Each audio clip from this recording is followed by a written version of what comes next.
함께 기도하겠습니다. 하나님 아버지, 은혜를 감사합니다. 우리의 기업이 되어주시고 우리의 피할 방패시요 우리에게 큰 상급이 되시는 우리 아버지 하나님께 영광과 찬양을 드립니다.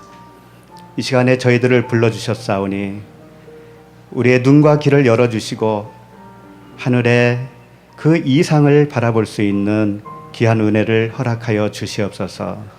예수 그리스도 이름으로 기도합니다. 아멘. 자, 오늘 말씀을 보시겠습니다. 창세기 15장이죠. 창세기 15장 1절부터 11절까지입니다. 창세기 15장 1절부터 11절까지 한 절씩 교독하겠습니다. 이후에 여호와의 말씀이 환상 중에 아브라함에게 임하여 이르시되 아브라함아 두려워하지 말라. 나는 내 방패여 너의 지극히 큰 상급이니라.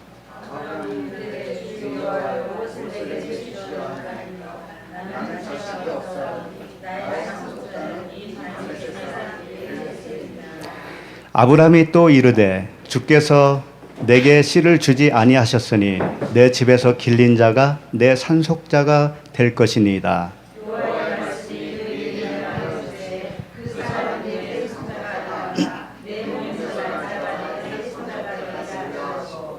그를 이끌고 밖으로 나가 이르시되 하늘을 우러러 무뼈를 셀 수 있나 보라. 또 그에게 이르시되 내 자손이 이와 같으리라.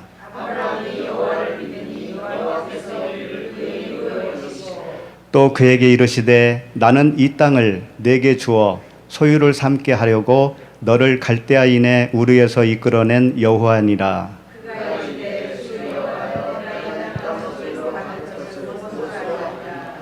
여호와께서 그에게 이르시되 나를 위하여 3년 된 암소와 3년 된 암염소와 3년 된 순양과 산비둘기와 집비둘기 새끼를 가져올지니라.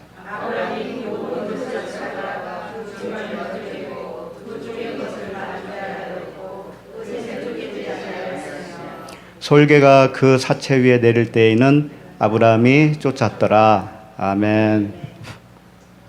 오늘 말씀 제목은 나는 상속자인가 라는 제목입니다. 스스로 생각하기에 나는 상속자가 맞아 라고 생각하시나요? 아니면 어떻게 생각하세요? 상속자가 뭘까요? 네, 기업을 이을 자예요. 그 하늘의 기업. 그리고 다른 말로 아들이라고도 하잖아요, 아들. 그래서 오늘 말씀은 아주 간단한 말씀이죠. 아브라함에게 하나님이 이제 찾아오셔서 무엇을 주겠다고 하셔요. 그러니까 아브라함이 무엇을 주겠습니까? 라고 하는 거죠. 그러면서 아브라함이 나는 지금 부족한 게 아들입니다. 라고 하는 거죠. 아들. 그래서 아들을 주세요. 그런데 하나님이 아들을 안 주셨기 때문에 우리 집에서 기른 에베네셀이라고 하는 에베네셀이 아니고 누구죠? 그렇죠? 예. 그 아이를 상속자로 삼았습니다. 그러니까 하나님이 뭐라 그래요? 아니야, 그건 아니야. 네 몸에서 태어날 자가 너의 상속자가 될 거야. 네 몸에서 태어날 자가 너의 진짜 아들이야. 라고 말씀하시는 거예요. 그러니까 아브라함이 그게 믿어져요? 이때가 몇 세 정도 됐을 것 같아요? 99세? 조금 안 된 시기니까. 예. 이제 조금 더 진행되면 이제 99세가 되는데 아마 이때는 1, 2년 전일 수도 있어요. 그 나이에 어떻게 믿어지지가 않죠. 그러니까 뭐라 그래요? 표징을 달라고 그런 거예요. 그 약속을 어떻게 내가 알 수 있습니까? 제가 알 수 있도록 하나님께서 뭔가 보여주셔야 되잖아요. 이렇게 이제 제안을 한 거죠. 그러니까 하나님이 뭐라고 하셔요? 동물을 준비하라고 그러죠? 소, 양, 염소, 비둘기 그걸 준비하라고 그러죠. 그러니까 아브라함이 그걸 준비해요. 그러니까 오늘 말씀은 거기까지예요. 그 준비한 것을 이렇게 반으로 쪼갰어요. 번제물을 반으로 쪼갰어요. 네, 거기까지예요. 그리고 이제 다음 주에는 쪼갠 사이로 주님이 횃불로 지나가죠. 그래서 언약이 이제 체결이 되는 그런 이야기입니다. 그러니까 오늘 말씀도 주제는 상속자, 아들 이야기예요. 근데 이 아들이 얼마나 중요하길래 성경 내내 아들 이야기거든요. 낳고 누가 누구를 낳고 낳는 이야기예요. 근데 우리의 관심은 어디에 있습니까? 우리의 관심은 낳는 데 관심이 있어요? 아니면 먹고 사는 데 관심이 있어요? 그래서 이제 우리는 육을 가지고 있습니다. 육을 가지고 있기 때문에 하나님이 주시고자 하는 것에 대해서 관심을 갖기보다는 이 육에 관계된 것들을 갖기를 원하거든요. 그래서 하나님의 말씀조차도 내 육에 맞느냐 안 맞느냐 거기에 관심이 더 커요. 근데 하나님은 그걸 부수는 거예요. 우리가 자꾸 허물어뜨리는 거예요. 그래서 그러니까 그 싸움이 항상 있는 거잖아요. 그 싸움을 그치려면 빨리 두 손 번쩍 들면 됩니다. 네. 자, 오늘 말씀을 이제 1절부터 다시 보겠습니다. 15장 1절. 이후에 여호와의 말씀이 환상 중에 아브라함에게 임하여 이르시되 아브라함아 두려워하지 말라 나는 내 방패여 너의 지극히 큰 상급이니라. 얼마나 좋은 말씀이에요. 내 방패여 너의 지극히 큰 상급이다. 이것처럼 좋은 말씀이 없어요. 그렇죠? 나의 방패. 내가 어떤 상황에 있더라도 그분이 나의 방패가 되어주신다는 거잖아요. 그리고 그분 자체가 상급이래요. 그분 자신 자체가. 그분에게 있는 어떤 것이 상급이 아니고 그분 자신이 상급이래요. 우리에 대한 상급. 그러니까 이런 이제 내용은 점점 우리가 다시 볼 거니까. 제일 먼저 우리가 살펴보고 싶은 것은 뭐냐면 여호와의 말씀이 환상 중에 아브라함에게 임했다라는 거예요. 환상이 뭐예요? 환상 보셨습니까? 환상 정도는 봐야 그래도 믿음이 좋은 사람이라고 볼 수 있지. 그래도 환상은 봐야 그래도 신령한 사람이라 할 수 있지. 그런 생각 안 해보셨어요? 이 이제 여호와의 말씀이 환상 중에 임했다고 했는데 여기에 다 답이 있습니다. 그 환상이 뭔지를. 여호와의 말씀이 할 때 이 말씀은 다바르라고 하는 데 있는 단어예요. 다바르는 뭐냐면 말씀이에요. 말씀. 하나님의 말씀. 우리가 가지고 있는 성경책이 있죠? 성경책 이게 하나님의 말씀이에요. 이걸 다바르라고 하는 겁니다. 그 성경책을 읽으면 문자니까 읽어지잖아요. 그리고 그 문자의 내용은 우리가 다 알 수 있잖아요. 그렇죠? 한글 깨우친 사람들은 그 내용을 다 알아요. 이게 다바르예요. 이게 하나님의 말씀이다라고 하는 거예요. 근데 여호와의 말씀이 환상 중에 아브라함에게 임하여 이르시되가 있죠. 이르시되. 말씀이 오셨는데 그 말씀이 또 말을 한다는 얘기예요. 이르시되라고 하는 말씀이 단어가 아마르예요. 아마르. 그러니까 말씀은 다바르라고 그랬죠? 다바르 되시는 하나님이 아마르로 말씀을 하신다 이런 뜻이에요. 그러면 아마르는 뭐냐? 문자로 되어 있는 이 하나님의 말씀을 그 뜻을 이해하면 그게 아마르예요. 좀 더 쉽게 하면 항상 하는 자주 예화를 드는데 말 안 듣는 아들에게 더 집 나가버려.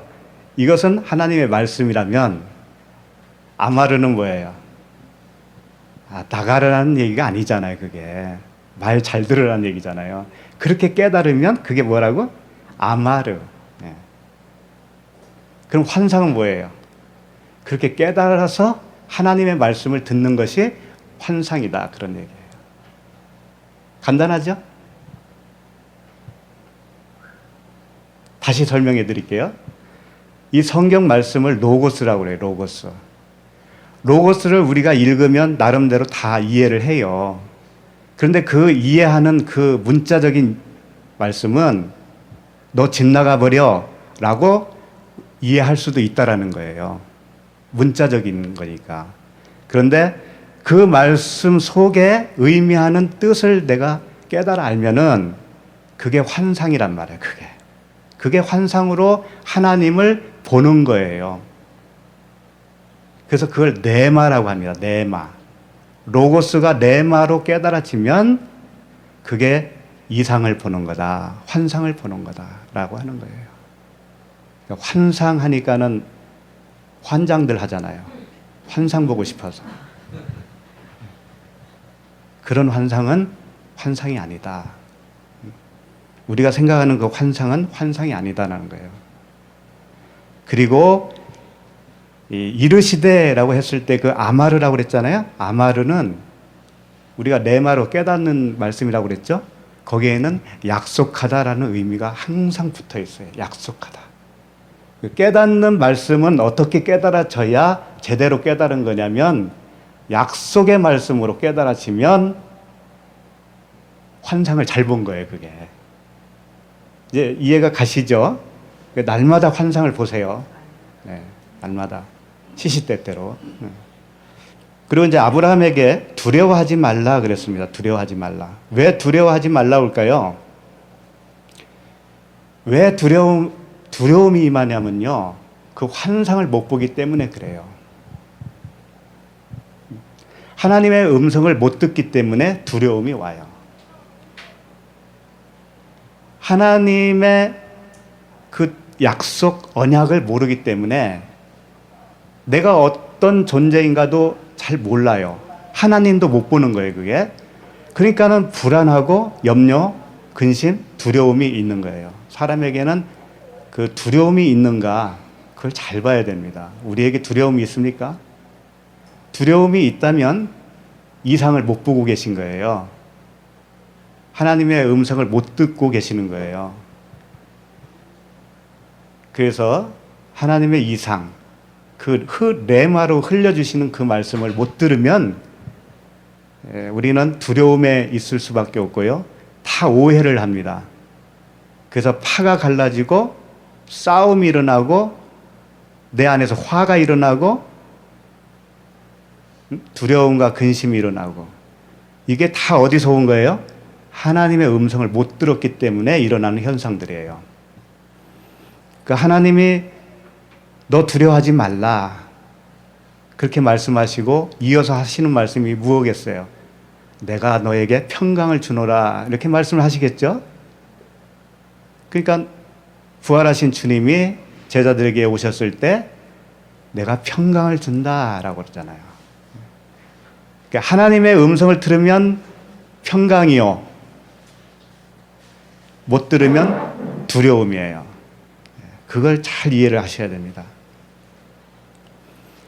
자, 그리고 그 이어서 나오는 말씀이 뭐냐면은 나는 내 방패요 너의 지극히 큰 상급이다 라고 그랬습니다.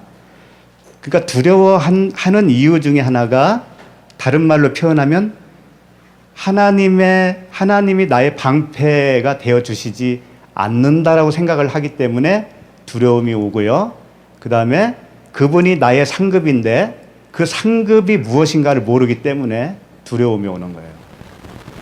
그러니까 방패 되어준다라고 하는 의미가 무엇인지 정확하게 아셔야 되고요. 그분이 우리의 상급이다라고 했는데 그 상급이 무엇인가를 정확히 아셔야 돼요. 정확히 알고 나면 두려움이 사라져요. 지금부터 살펴보도록 하겠습니다.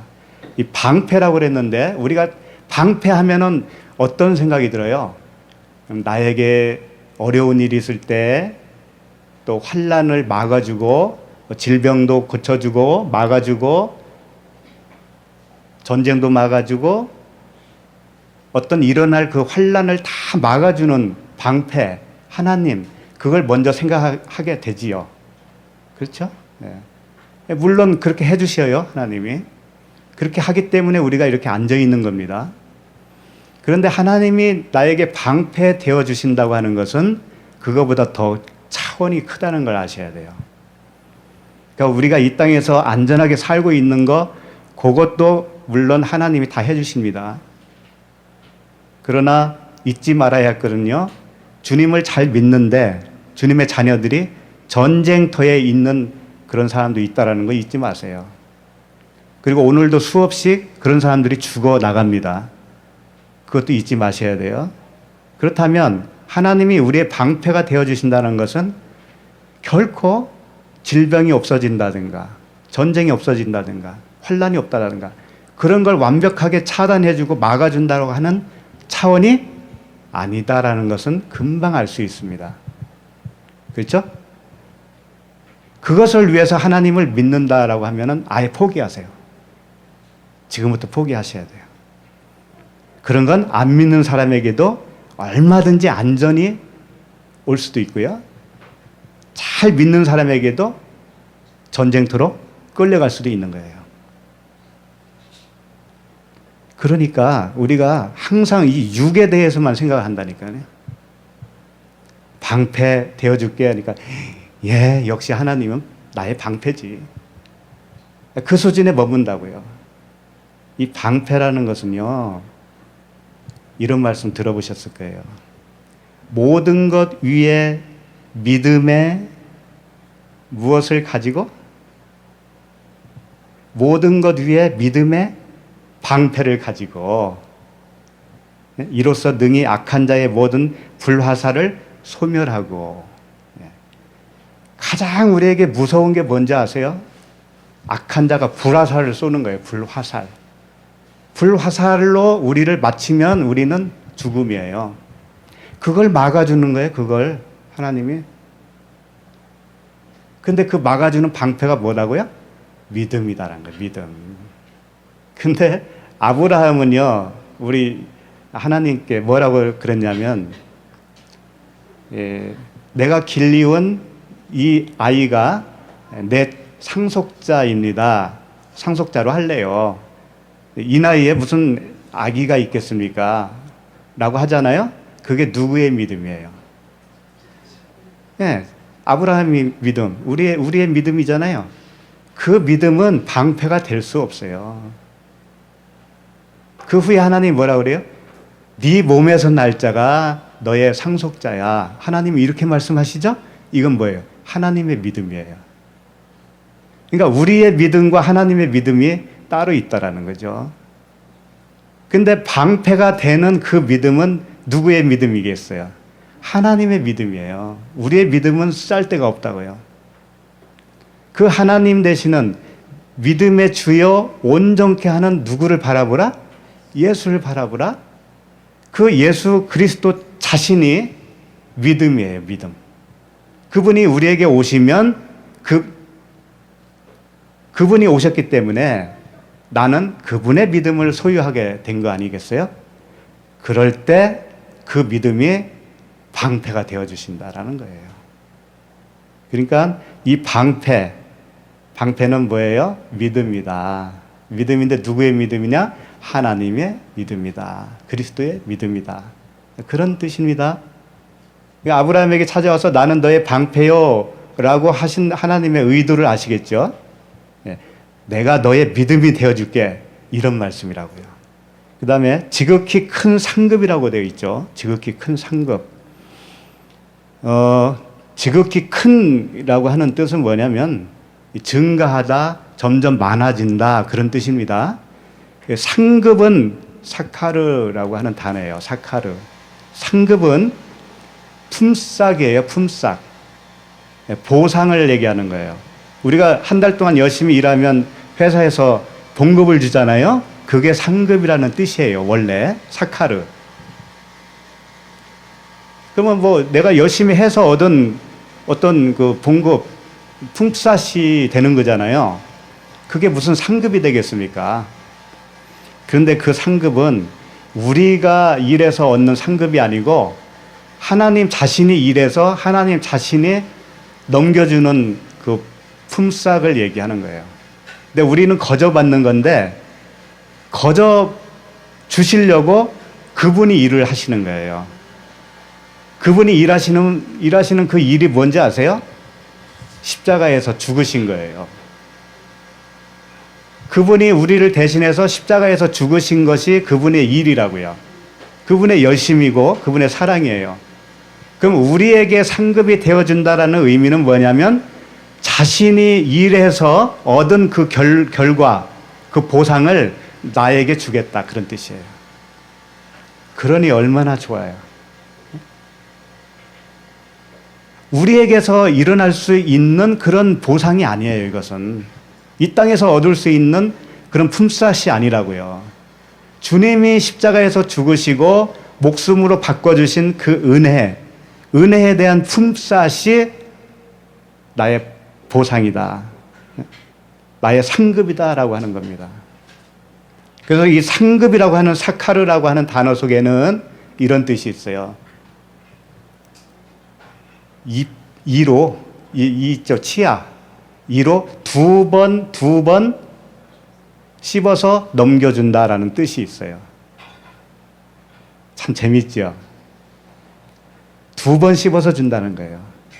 이에는 이 들어보셨죠? 이에는 이, 눈에는 눈, 응? 들어보셨죠? 첫 번째 이가 있고 두 번째 이가 있다라는 거예요. 첫 번째 씹어서 주는 게 있고 두 번째 씹어서 주는 게 있어요. 그게 뭐예요? 율법과 복음이잖아요. 예수와 그리스도잖아요. 십자가의 죽음과 부활이잖아요. 그렇죠? 다 그거예요. 십자가의 죽음과 부활로 이루어진 그 은혜를 너에게 주겠어. 이게 너의 상급이라는 거예요. 그게 한마디로 말하면 뭐예요? 영생이잖아요. 영생. 그러니까 방패, 너의 방패요, 너의 지극히 큰 상급이라고 하는 뜻은 뭐예요? 내가 너의 믿음이 되어줄게.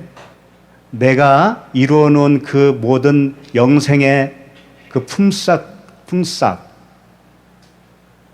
그것을 너에게 넘겨줄게. 그 은혜의 말씀이에요. 약속의 말씀이에요.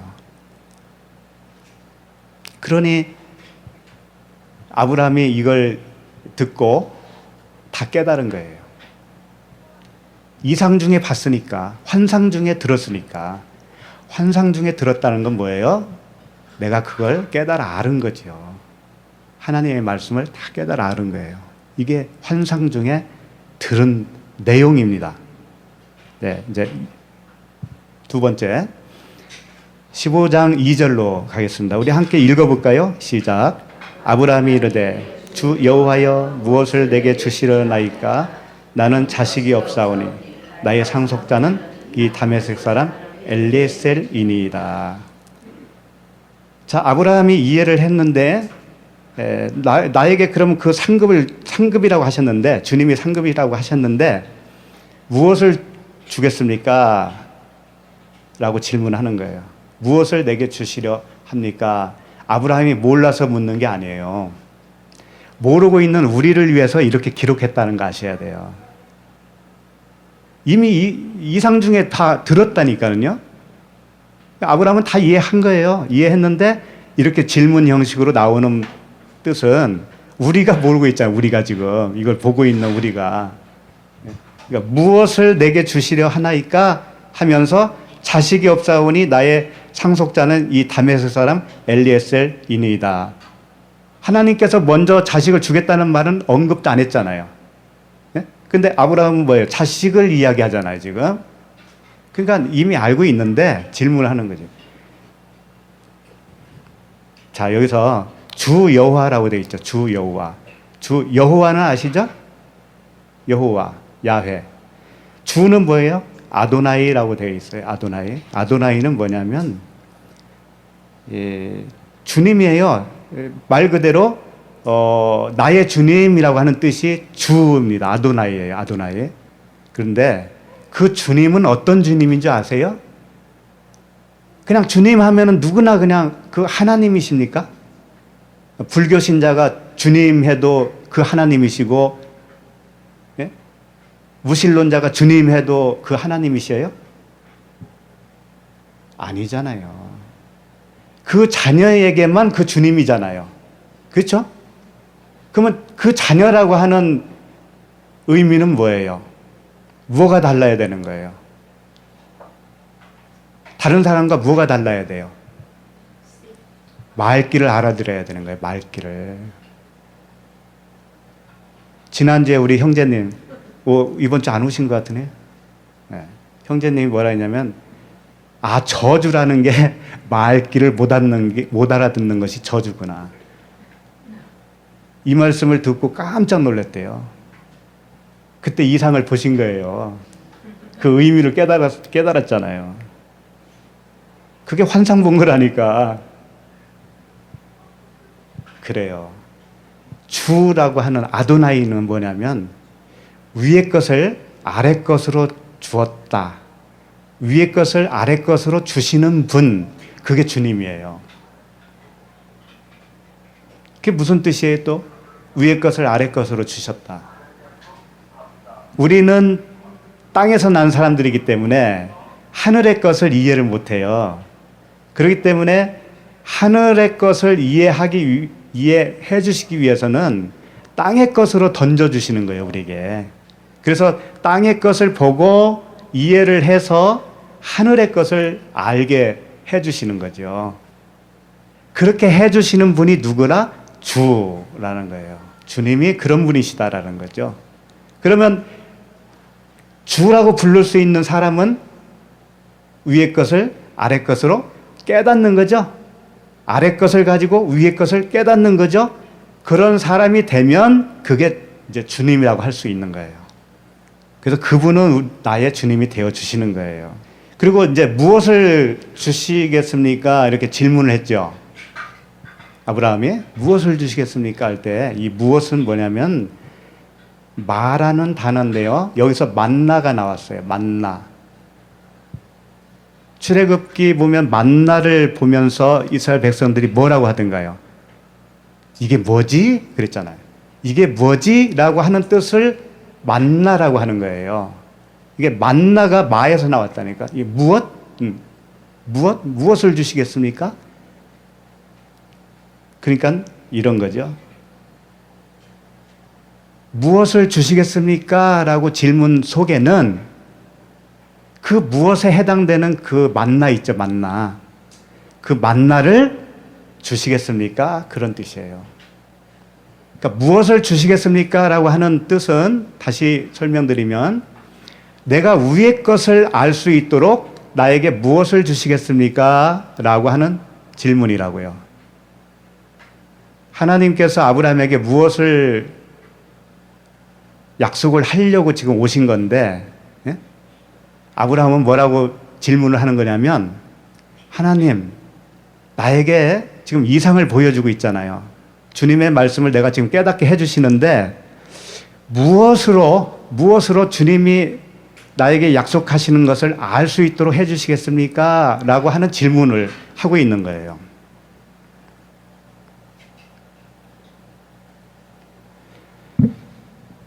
그러니까 결국은 아브라함이 무엇을 요구하고 있냐면 이거예요. 그 하늘의 것을 알 수 있도록 땅의 것을 던져주세요. 그런 요청을 하고 있는 거예요. 아시겠죠? 그럼 하늘의 것을 알게 하기 위해서 땅의 것으로 오신 분이 누구예요? 예수 그리스도시죠. 그분을 보고, 눈에 보이는 예수 그리스도, 그분을 보고 무엇을 깨달으라고? 하늘을 깨달으라고, 하늘의 것을, 영생을 깨달으라고.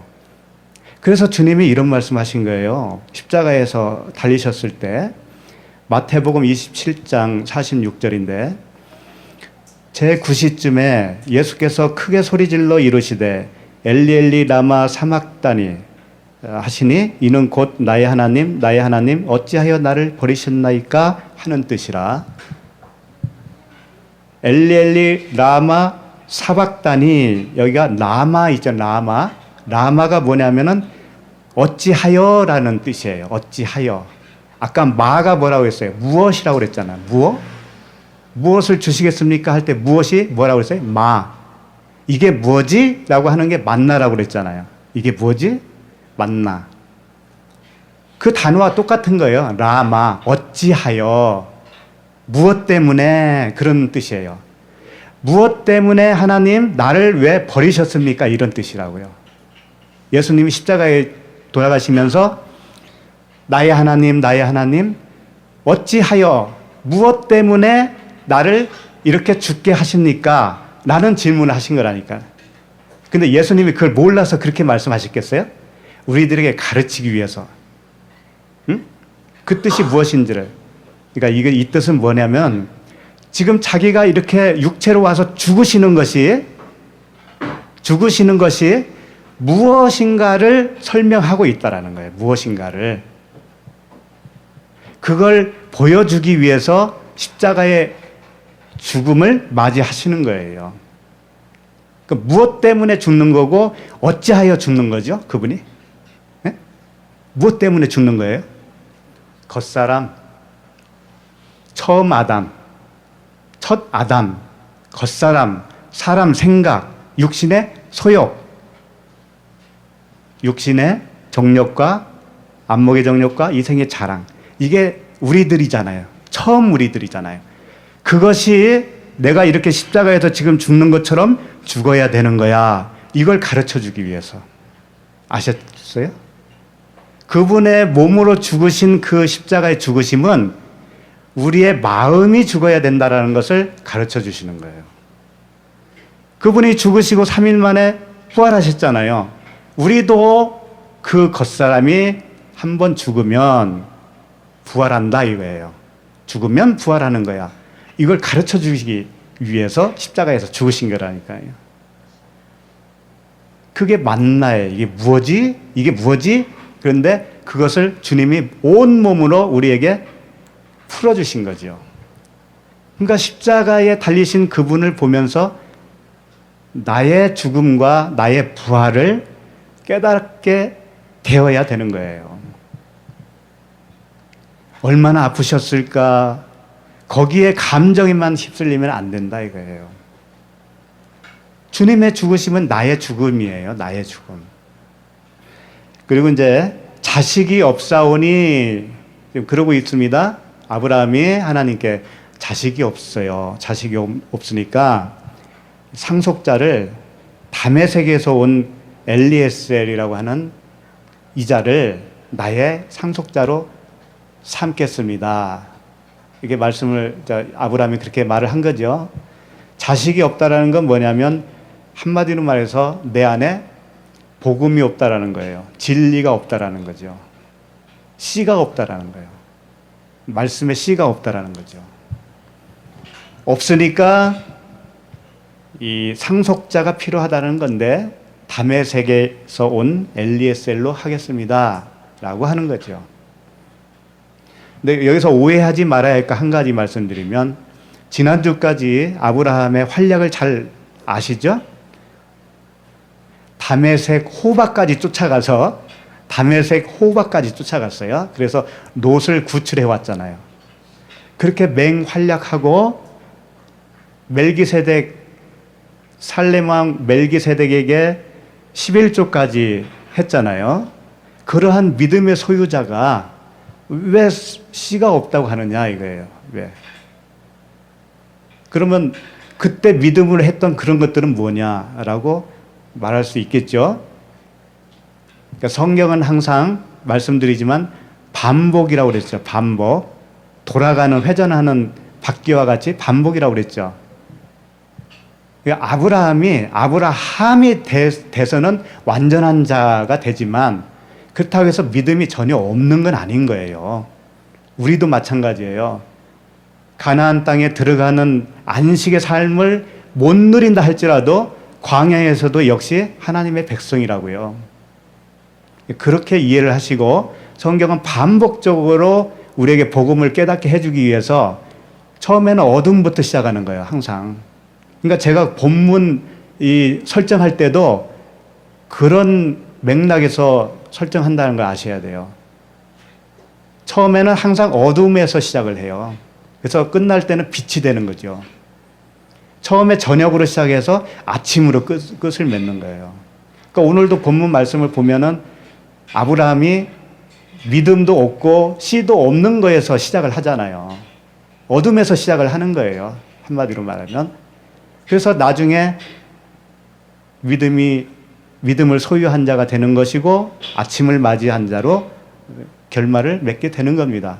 그러니까 매번 그게 반복이라고 하는 것을 좀 이해를 해 주세요. 그러니까 이 상속자라고 하는 것을 다메섹은 뭐라고 했냐면은 이 다메스크라고 되어 있는데 다마스커스, 지금의 시리아의 수도이기도 해요. 다메섹이. 그리고 사도 바울이 다메섹에서 주님을 만났잖아요. 그러니까 다메섹은 뭐냐면 예수라고 하는 차원으로 보시면 돼요. 예수. 그게 무슨 뜻이지? 예수는 뭐예요? 육체로 죽으시는 예수. 그리고 그렇게 해야 부활하는 그리스도로 되는 거잖아요. 그러니까 다메섹에 가면 죽는 거예요. 사도 바울이 다메섹 가서 죽었잖아요. 눈이 멀었잖아요. 그리고 나서 3일 만에 다시 눈이 열렸잖아요. 그러니까 다메섹의 기능은 뭐냐면 예수라고 하는 기능이에요. 쉽게 말해서 율법이라고 하는 거예요. 율법. 이해가 가시죠?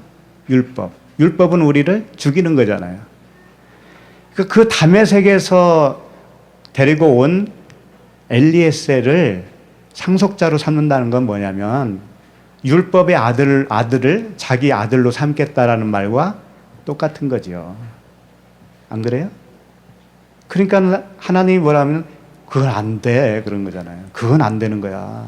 그건 너의 아들이 아니야. 그러니까 우리도 마찬가지인 거예요. 영적 아들이라는 게 뭐냐면 내가 아들로 태어나면 내가 상속자가 되는 거예요.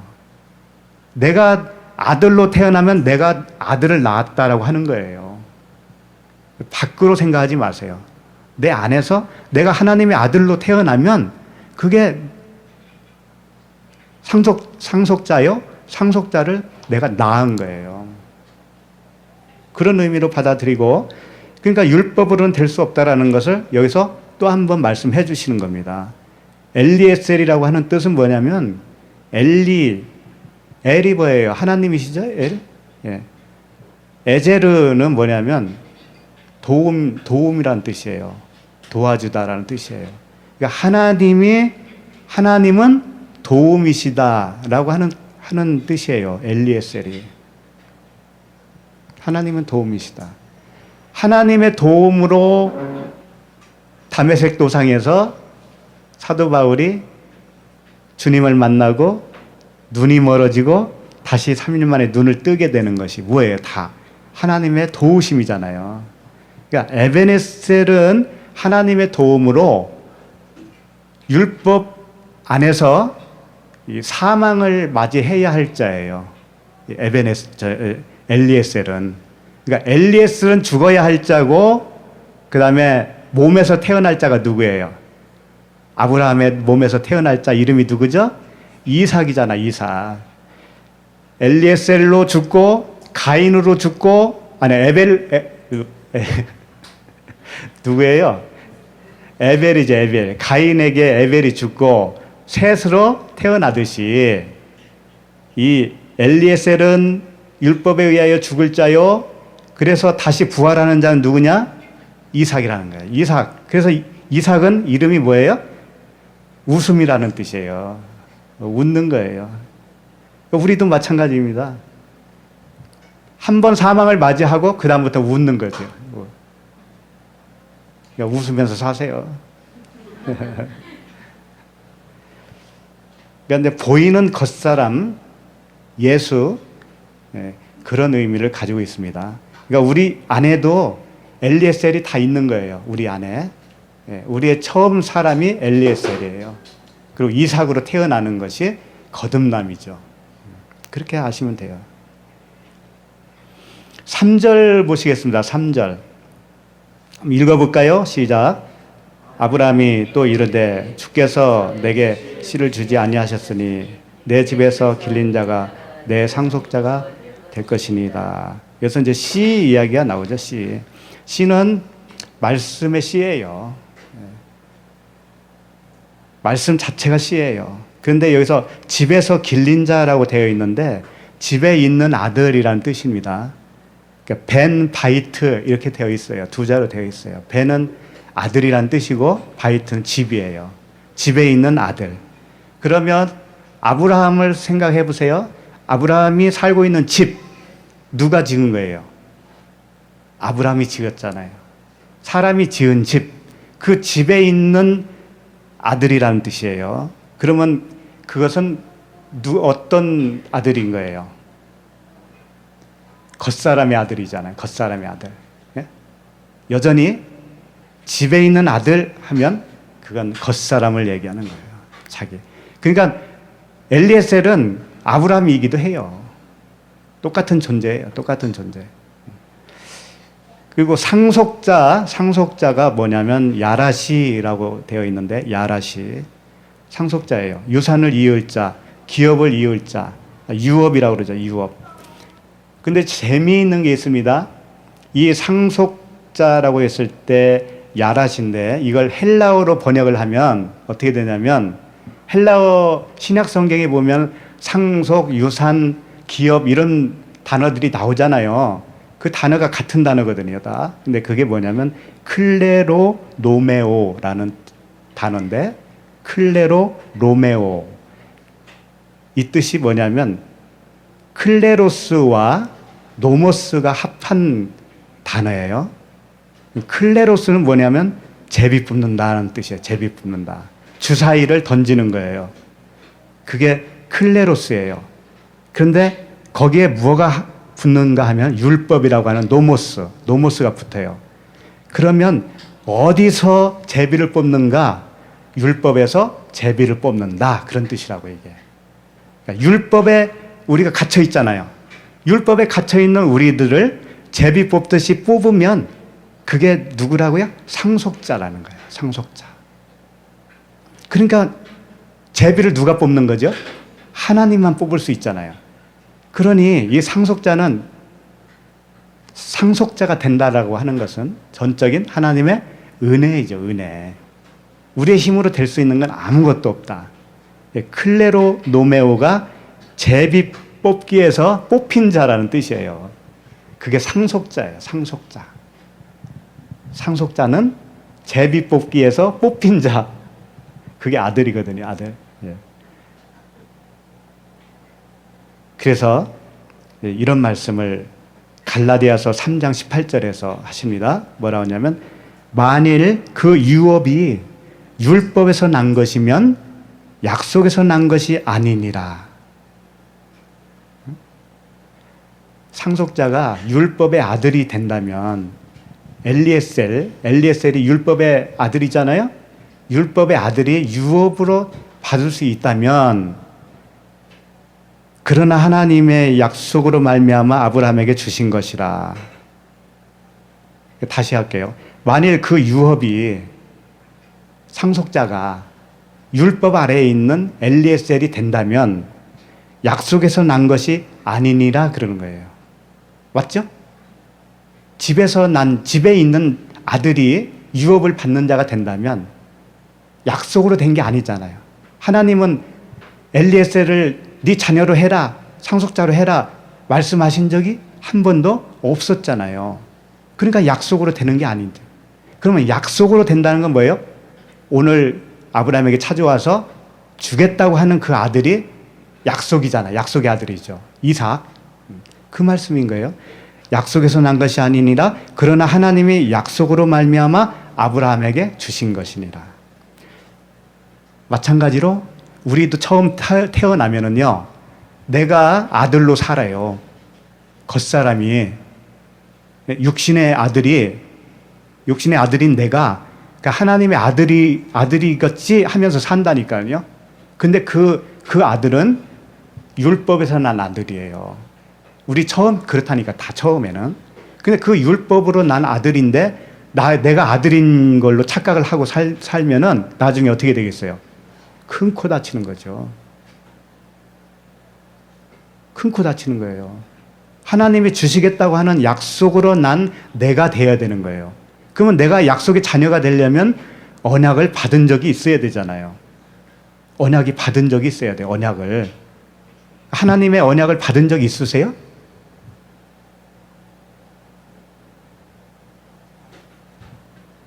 하나님이 너에게 약속의 자녀를 줄게 라고 하는 음성을 들은 적이 있냐고요. 이제 오늘 본문 말씀을 쭉 가면은 들었다라는 것이 뭔지 알아요. 그 약속을 받으려면 어떻게 되냐면은 동물이 찢어져야 돼. 둘로 갈라져야 돼. 그게 뭔지 아세요? 아브라함이 이제 주님과 이렇게 언약을 체결하잖아요. 동물을 잡아서 반으로 쪼개잖아요. 그 과정이 있으면 나도 언약을 받은 사람이 되는 거예요. 그럼 그 쪼개지는 게 뭐냐? 그 사건이 뭐냐? 회개의 언약이다. 세례의 언약이다. 할례의 언약이다. 이렇게 말씀하는 거예요. 사도행전에 보면은 스데반 집사가 여기 설교를 하잖아요. 거기서 그래요. 할례의 언약이다.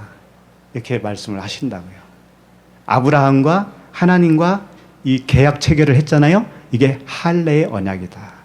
그러니까 우리가 언약의 아들이라고 하는 증거를 어디서 받느냐? 내 마음속에서 할례가 일어났는가? 그걸 보시면 알아요. 할례. 마음이 찢어지는 거예요. 마음이 갈라지는 거예요. 그 영과 육이 갈라지는 거라고요. 내가 그렇게 되었다면 내가 언약의 자녀가 맞아요. 내가 상속자가 맞다고요. 그런 사건이 없잖아요? 그러면 아직 아니야. 아직 언약을 받은 적이 없는 사람이야. 그냥 엘리에셀이에요. 아브람에 속한 거죠. 그러니까 반드시 할례가 일어나야 되는 거예요. 마음의 할례. 육을 범는 할례. 그건 뭐냐면 정확하게 말씀드리면 할례는 율법 아래에서 해방되는 거예요. 말씀을 오해하고 계속 하나님을 섬겼잖아요. 율법으로. 거기서 나오잖아요. 말씀에 의해서. 아, 그게 아니구나. 그 말씀이 아니었구나. 그걸 뼈저리게 깨닫고 다 버릴 거 버리는 거예요. 이제는. 버리고 새로운 마음으로 살아간다면, 새로운 복음으로 살아간다면 그게 마음의 할례라고요. 다 그렇게 되신 줄로 믿습니다. 네, 다 상속자예요. 네. 자, 그 다음에 4절 보시겠습니다. 4절. 4절 한번 더 읽어볼까요? 여호와의 말씀이 그에게 임하여 이르시되 그 사람이 내 상속자가 아니라 내 몸에서 날 자가 내 상속자가 되니라. 네. 내 몸에서 난다라는 거죠. 내 몸. 이 몸 단어가요. 매라는 뜻이에요. 매예요. 매인데 이 매라고 하는 몸, 바사르라고도 합니다. 바사르는 살이죠. 여기서는 몸 할 때 매인데 이게 어디서 나온 단어냐면요. 부드럽다라고 하는 단어의 어근에서 나왔어요. 부드럽다. 그래서 이 몸매라는 뜻은요. 배, 창자, 이런 뜻이에요. 성경에도 창자 이야기 나옵니다. 대표적으로 기억나는 거 있어요? 창자. 네? 유명한 말씀 하나 읽어드릴까요? 사도행전 1장 18절인데 이 사람이 불의의 싹스로 밭을 사고 후에 몸이 곤두박질하여 배가 터져 창자가 다 흘러 나온지라. 이 누구예요? 유다잖아요. 가룟 유다. 창자가 다 흘러 나왔다는 거예요. 이게 매예요. 이게 이 몸이라는 거예요. 이게 몸. 그럼 이 어떻게 연결을 가능하겠어요? 이게 몸, 매라고 하는 것을 배, 창자 이런 뜻을 가지고 있는데 마음, 복중에 있는 아들 할 때 복 있죠? 태중의 아이 할 때 태, 여성의 자궁 이게 다 뭐예요? 몸이라고 하는 뜻이에요. 몸, 매. 그런데 이게 가룟 유다는 창자가 터져 나왔어요. 그 창자, 매가 터져 나왔단 말이에요. 이것은 뭐냐면 몸은 몸이 하나가 아니라는 거예요. 처음 몸과 두 번째 몸이 있어요. 그리고 이게 부드럽다고 그러잖아요. 부드럽다. 그러니까 부드러운 마음을 우리에게 준다고 그랬죠. 굳은 마음을 제하고 부드러운 마음을 주겠다 그랬잖아요. 이게 다 무슨 뜻이냐면 창자, 마음, 복, 태 이런 뜻이 뭐냐면 마음이라는 거예요. 마음인데 처음 마음은 무슨 마음이냐? 굳은 마음이에요. 부드러워야 할 그 몸이 그냥 굳어 있는 거예요. 굳어 있는 거. 이게 뭐예요? 우리의 육신의 생각이에요. 겉사람이에요. 그것이 한 번은 터져서 흘러 나가야 되는 거예요. 가룟 유다처럼. 그래서 가룟 유다가 배가 터져서 창자가 밖으로 나왔다라는 의미는 뭐냐면 겉사람이 죽었다라는 뜻이에요. 예수 그리스도께서 육체 예수가 누구냐면 가룟 유다예요. 유다 지파에서 오셨잖아요. 그 유다 지파에서 온 유다가 배가 터져서 죽었잖아요. 그렇게 죽으신 분이 예수님이시라니까. 예수님은 십자가에서 죽으셨잖아요. 옆구리에서 물과 피가 다 흘러나왔잖아요. 그러니까 이 내 몸에서 난다고 하는 뜻은 네 마음에서 난다라는 뜻이에요. 이해가 되죠, 이제? 네 마음에서 상속자가 나올 거다라는 뜻이에요. 그럼 그 마음은 무슨 마음이나? 새로운 마음이라는 거죠. 굳은 마음을 제하고 부드러운 마음을 갖게 된 그 마음. 예? 성령께서 넣어주신 그 마음. 그 마음에서 싹이 날 거라는 거예요. 싹이. 우미 틀 거다 이거예요. 다 그런 뜻을 가지고 있는 거예요. 몸에서 네 상속자가 나올 거다. 그러니까 몸은 뭐예요? 결국 마음이죠. 우리의 마음. 새 마음. 새 마음을 가지면 그 자체가 아들이에요. 그 자체가 상속자예요. 그러니 어려운 거 하나도 없죠. 중요한 것은 하나님의 마음으로 내가 부드러운 마음을 갖게 되었느냐, 새로운 마음을 갖게 되었느냐. 율법은 굳은 마음이요, 성령의 마음은 부드러운 마음이에요. 부드러운 마음. 그러니까 부드러운 남자가 돼야 되겠죠.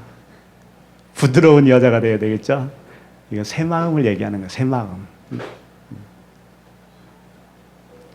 다음에 5절 보시겠습니다.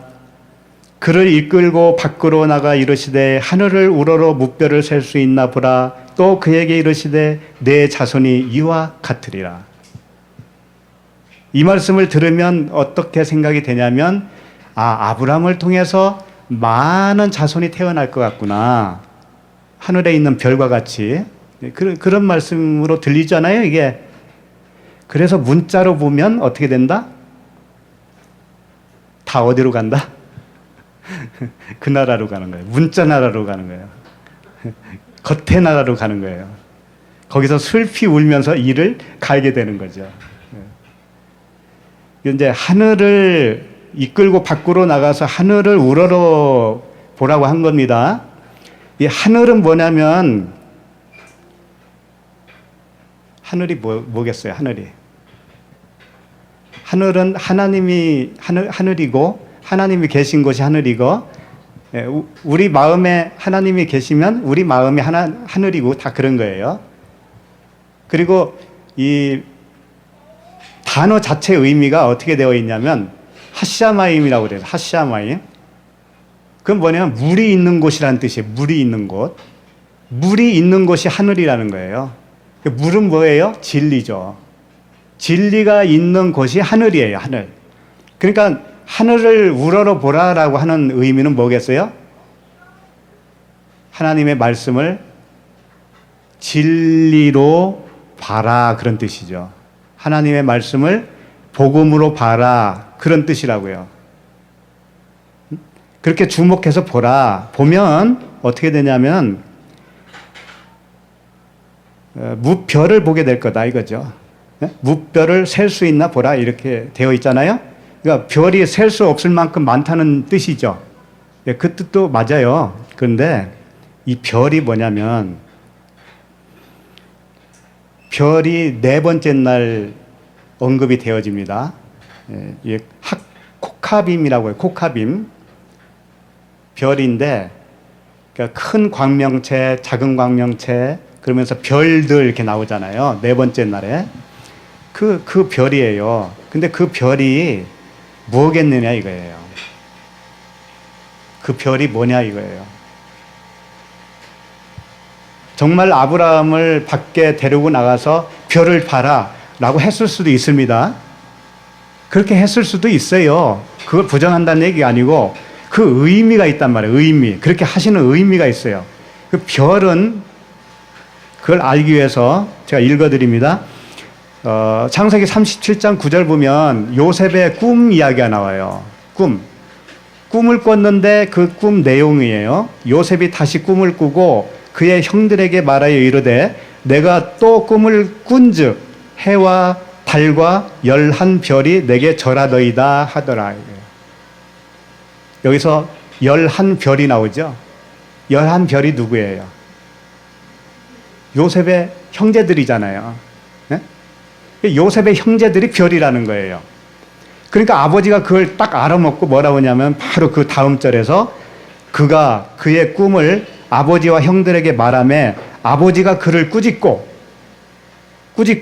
그에게 이르되 내가 꾼 꿈이 무엇이냐?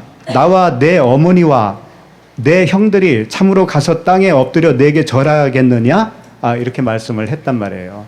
그러니까 여기서 이제 꿈꾼 내용이 뭐냐면 해와 달과 11별이 자기에게 절했다라는 거잖아요. 그러니까 해와 달은 아브라함과 그 사라를 뜻한 것이고 아니지.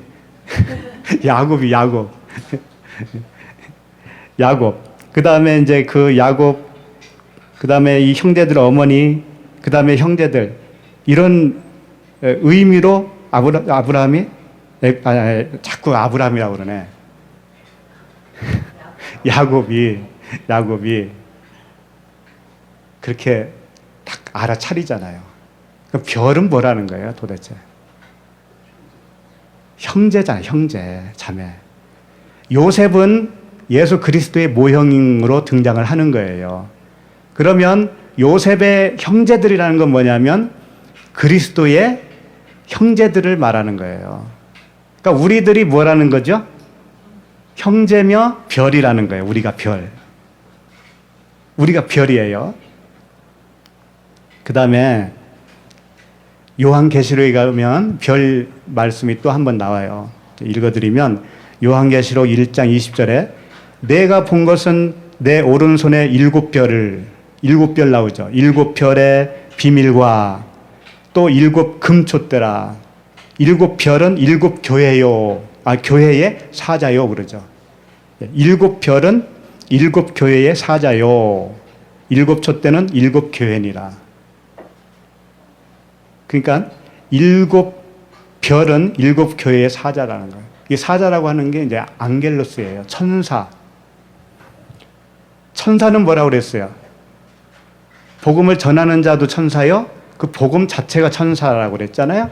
그러니까 결국은 별은 이 그리스도로 인해서 형제 자매된 한 형제를 말하기도 하지만 말씀 자체가 별인 거예요.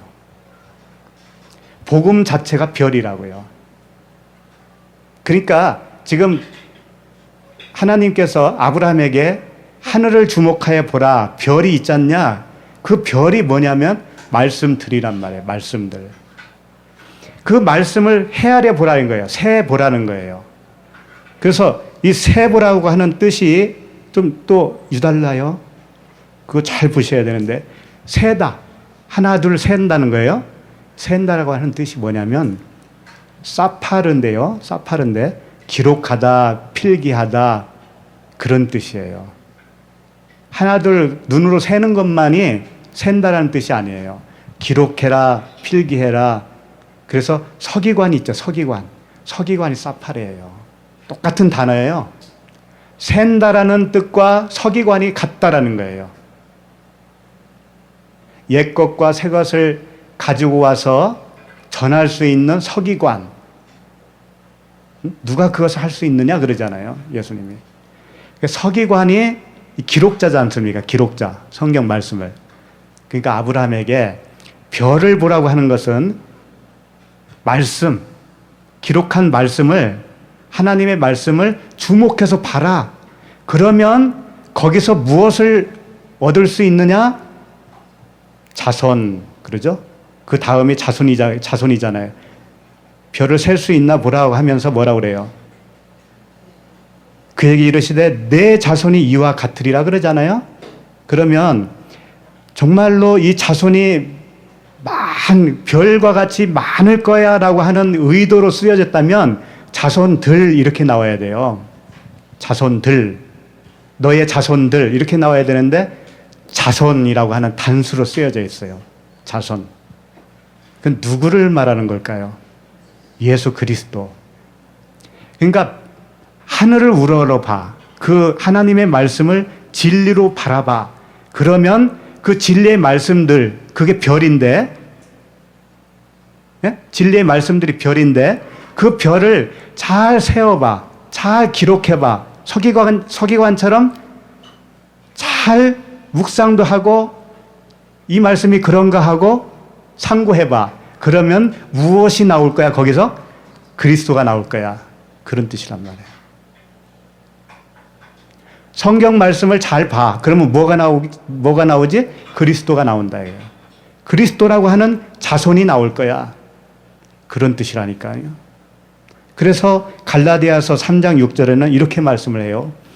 이 약속들은 아브라함과 그 자손에게 말씀하신 것인데 여럿을 가리켜 그 자손들이라 하지 아니하고, 자손들 복수를 하지 아니하고 오직 한 사람을 가리켜 내 자손이다 라고 하셨으니 곧 그리스도라. 갈라디아서 3장 16절에 바울이 이걸 아신 거죠. 그러니까 아브라함이 별을 보고 별처럼 자손을 내가 주겠다라고 한 약속은 뭐예요? 예수 그리스도를 주시겠다라고 하는 거예요. 근데 실제로 아브라함에게 이삭이 태어났고 야곱이 태어나고 많은 백성들이 이어서 태어나죠. 이건 뭐냐면 예수 그리스도를 통해서 많은 별들이 태어날 것을 모형으로 주시는 거예요. 그 자체가 진짜는 아니라는 거죠. 그게 진짜라면 지금 이스라엘, 혈통적으로 된 이스라엘 백성들은 다 하나님의 아들이 되어야 돼요. 그리고 우리 같은 사람들은 하나님의 아들이 아니죠. 될 수가 없어요.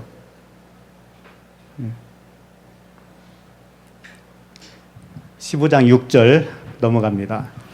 아브라함이 여호와를 믿으니 여호와께서 이를 그의 의로 여기시고, 그렇죠? 여기 믿음이 뭐냐면은 아만이에요. 아만. 이 아만을 헬라어 발음으로 하면 아멘이 돼요. 아멘. 아멘. 그러니까 믿는다라는 것은 뭐예요? 아멘이다 라는 겁니다. 아멘. 그러니까 아멘이시오. 그리스도 자신을 아멘이시오 이렇게 표현을 한단 말이에요. 그리스도 자신이 아멘이에요. 믿음이에요. 믿음의 주인이시라고요. 그래서 하나님의 아들 예수 그리스도는 예하고 아니라함이 되지 아니하셨으니 그에게는 예만 되었느니라. 이런 말씀 들으셨잖아요. 그분을 이상으로 보면 하나님의 말씀 로고스를 그 레마로 내가 깨달아서 듣게 되면 다 뭐만 있다? 예, 아멘만 있다. 이게 아멘만, 아멘만. 그게 믿음이에요. 깨달아지는 말씀으로 들려야 그때는 예, 예, 예가 된단 말이에요. 진실로, 진실로, 진실로 이렇게 되어지는 거예요. 근데 그의 의로 여기셨다고 그러잖아요, 지금. 그의 의로 여기셨다는 것은 여긴다라는 단어가 뭐냐면 하샤브라는 단어예요. 하샤브. 하샤브는 계산해서 그렇게 여겨준다 이거예요. 계산해서. 그래서 말씀 계산 이런 말씀 들어보셨어요? 말씀 계산. 너에게서 말씀 계산을 하겠다 이거예요. 정말 네가 진리를 알고 있니? 그 은혜로 된 그 진리의 싹이 너에게서 난 것이 맞아? 이 계산을 한다고. 하나님이 계산을 하시는 거예요. 계산을 해서 맞으면 그렇게 여겨주는 거예요. 너 의롭다라고 여겨주는 거예요. 오늘 시간이 좀 많이 갔죠. 좀 더 진행을 하면 늦어질 것 같은데 한 주 더 나눠서 하는 게 좋겠죠. 네. 그러니까 이번 주는 7절까지만 하겠습니다. 지금 몇 절까지 했죠? 네, 한 절 더 남았다는 뜻이에요. 7절까지 하겠습니다. 11절까지는 너무 무리한 것 같아요. 네. 7절 한번 같이 읽겠습니다. 시작. 또 그에게 이르시되 나는 이 땅을 내게 주어 소유를 삼게 하려고 너를 갈대아인의 우르에서 끌어낸 여호와니라. 여기서 이제 이 땅이 나옵니다. 땅을 소유로 삼게 하려고 너를 갈대아인의 우르에서 이끌어낸 여호와다. 땅은 뭐겠어요? 마음이에요. 마음. 그러니까 새 땅, 헌 마음 말고 새로운 마음, 새 땅을 주겠다라고 하는 겁니다. 그 새 땅이 곧 상속자이기도 한 거예요. 같은 건데 이제 표현을 다르게 한 거죠. 이제 여기서 문자적으로는 가나안 땅이 새 땅이죠. 나중에 너에게 줄 새 땅이 가나안 땅인 거예요. 근데 지금은 아니란 말이죠. 아브라함에게는 아직은 약속만 받은 거죠. 여기서 이제 갈대아는 그 바벨론 지역을 말하는 거예요. 갈대아. 아브라함의 고향이잖아요. 아브라함의 고향이 갈대아, 메소포타미아, 거기가 바벨탑이 있었던 곳이에요. 그리고 갈대아라는 뜻이 점술가라는 뜻이에요. 점술가. 점치는 자. 그리고 이게 다 율법의 행위로 살고 있는 그 모습을 갈대아라고 하는 단어로 함축하고 있는 겁니다. 우르는 뭐냐면 갈대아 우르는 뭐냐면 화염이에요. 불꽃 화염. 불뱀 아시죠? 불뱀한테 물리고 장대에 매달린 놋뱀을 바라보고 고침을 받듯이 무는 역할을 하는 것이 뭐예요? 우르라는 뜻이에요. 우르. 그러니까 한마디로 말해서 갈대아 우르는 율법 아래에 있는 죄인된 너희들이라는 뜻이에요. 그러니까 아브라함이 그곳에서 살았었는데 거기서 불러냈다, 이끌어냈다. 이게 하나님의 하신 은혜의 일인 거예요. 그러니까 우리가 구원을 어디서 받느냐? 겉사람이라고 하는 율법 아래에 있는 나. 처음 땅, 처음 하늘. 첫 아담. 여기서 우리가 구원을 받는 겁니다. 이렇게 구원받아서 새로운 땅, 새로운 하늘로 지음을 받는 거죠. 그런 은혜를 하나님께서 주신 거예요. 이것은 내 힘으로도 되지 않고요. 내 능으로 되지 않아요. 오직 성령의 능력으로만 돼요. 그래서 말씀은 성령이시고 그 레마로 들려졌다면 하나님의 이상을 보는 거예요. 환상을 보는 거예요. 그 환상이 두려움을 내어 쫓습니다. 그래서 우리에게 평강이 임하는 거죠. 네. 이와 같이 주님의 환상을 날마다 보시고 두려움이 쫓겨나고 평강이 임하시기를 바랍니다.